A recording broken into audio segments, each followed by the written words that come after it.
Hey guys, I'm a Night Siren, and today we're going to be doing another Crappypasta. Now, I apologize if I sound a little nasally. I did a few audio tests and I didn't sound it on the recording, but I sound it to myself, and if at any point that translates into the recording, I apologize. I have a cold or something, and it's awful, but I wanted to go ahead and record anyway.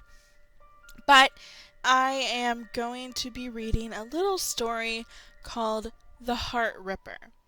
And boy, are we in for a treat, boys and girls. So let me just get started.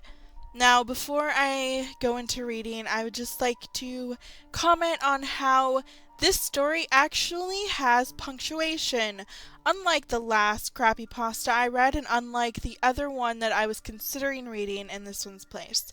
Yay for me! Now let's get started. Honey, don't stay out too late. The heart taker will get you. Heart taker? I thought it was heart ripper. I mean, it's in the title. This is the first sentence of the story, and continuity has already launched itself out the window with a cannon. Ugh. My mom said as I sighed and walked out the door. I had heard the story since I was little. I really didn't believe it that much.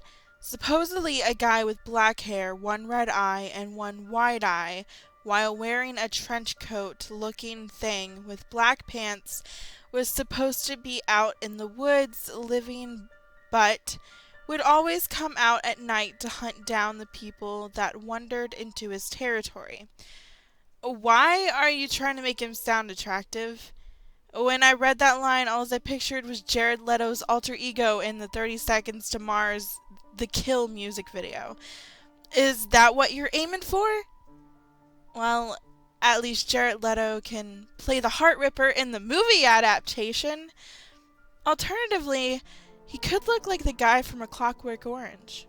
All we know about his past is that he used to only take women, rape them, and then the next day you would find them dead with their heart ripped out of them.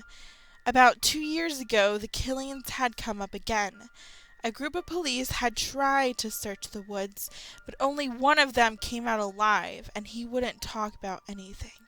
My mom would always tell me that I better be good or he will come and get me when I was little. Ah, yes, that's Mother of the Year material right there, telling your little kid that some dude will rape them if they're naughty. Someone get this woman a mug. I walked down the street that was going past the woods where the dark carnival was. What the fuck is the dark carnival? Why are we suddenly just introduced to this concept with absolutely no explanation? I started to hear rustling in the bushes, so I ran as fast as I could to my friend April's house.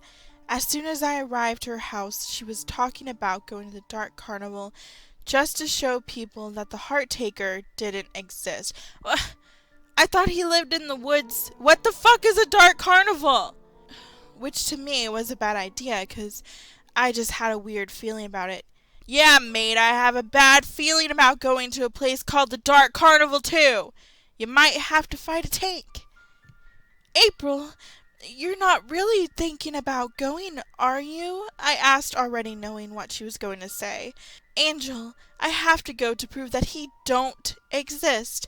You don't believe in him, do you? She asked, being serious. Wait, I thought our narrator said that the Heart Ripper or Taker or whatever he's actually called been investigated by the police. They had actually found murdered women. I thought a bunch of cops vanished. Like, you stated it as a fact, not as a legend. I mean, we were given a specific time frame of when it happened, so why now all of a sudden does April have to prove if he's real or not? She's not a mythbuster.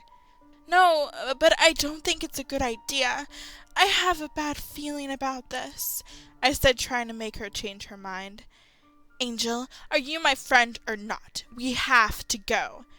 Angel, if you were really my friend, you'd do exactly as I say, because that's what friends do, is comply to my will, despite it violates your comfort zone. She said, taking control, so I knew it was no use to get it out of her head. As soon as it got night, me and her made our way to the dark carnival.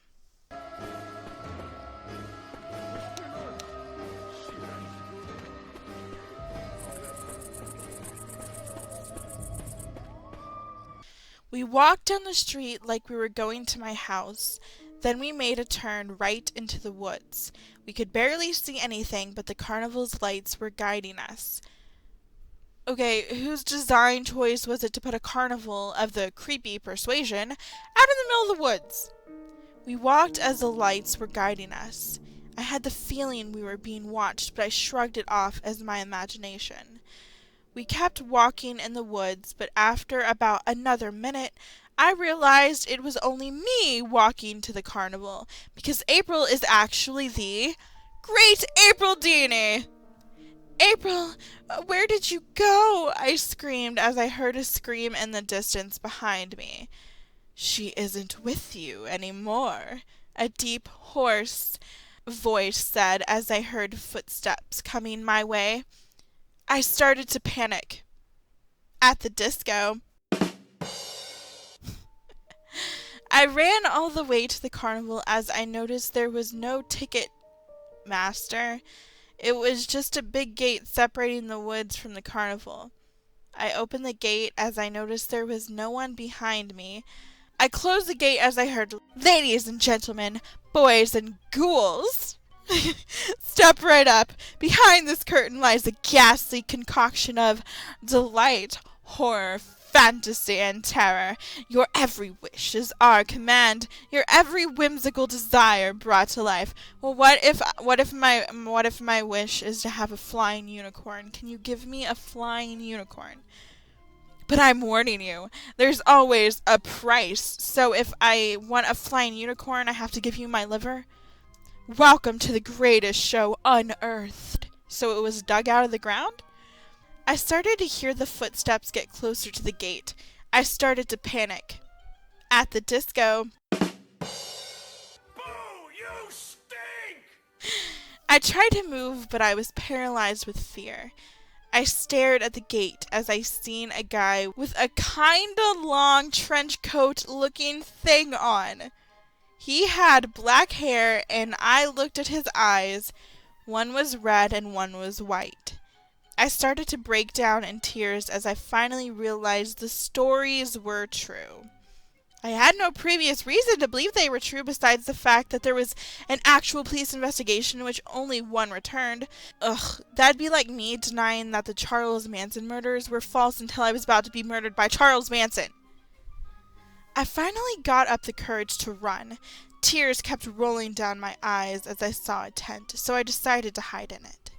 I started to calm down a bit as I heard come inside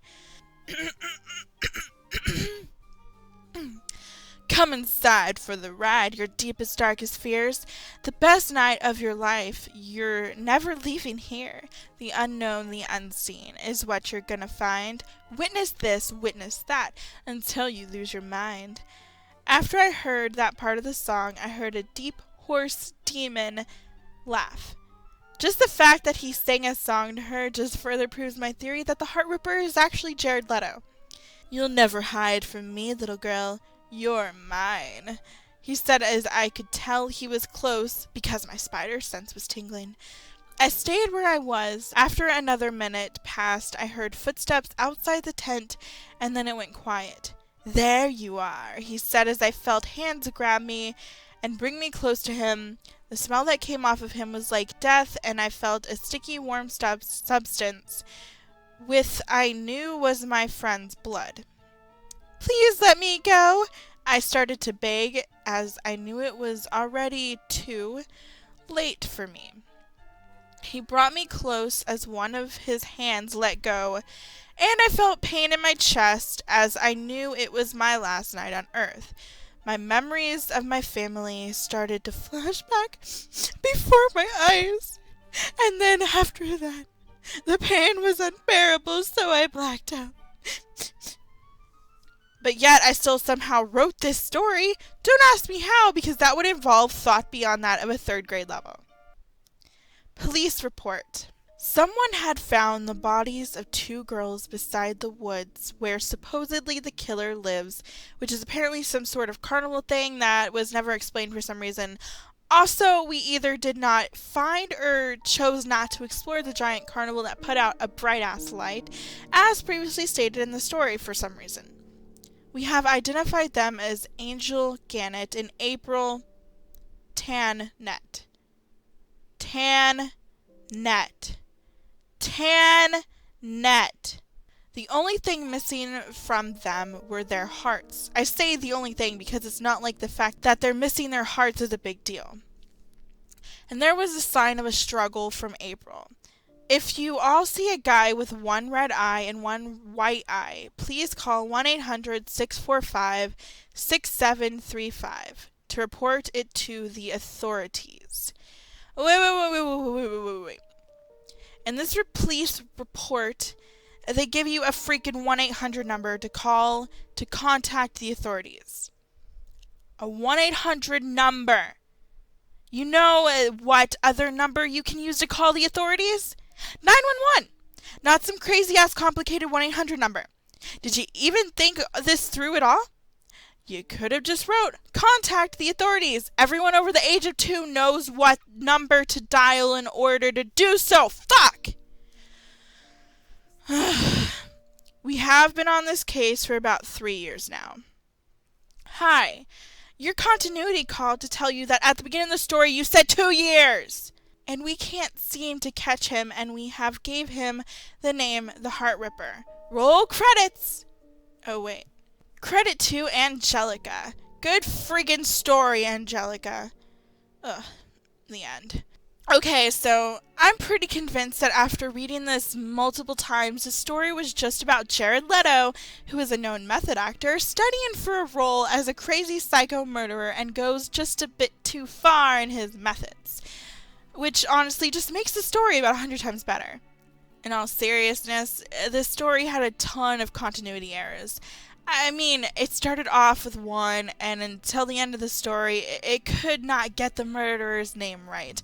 I mean, the murderer is titular. The least you can do is get it right. Or at least change the title to reflect your mistakes. Out of the whopping 3 times his name was mentioned, 2 of them were fucking incorrect. Getting your character's name right is writing 101, mate.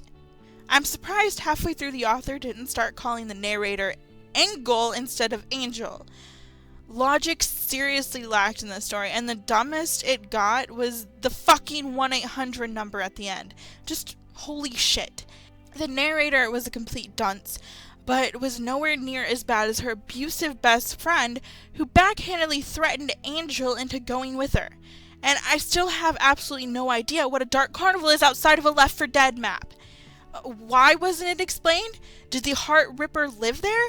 Was it just an abandoned carnival? Why was it in the middle of the woods? Why didn't the police investigate it when they found the girls' bodies? Why am I asking you all these questions?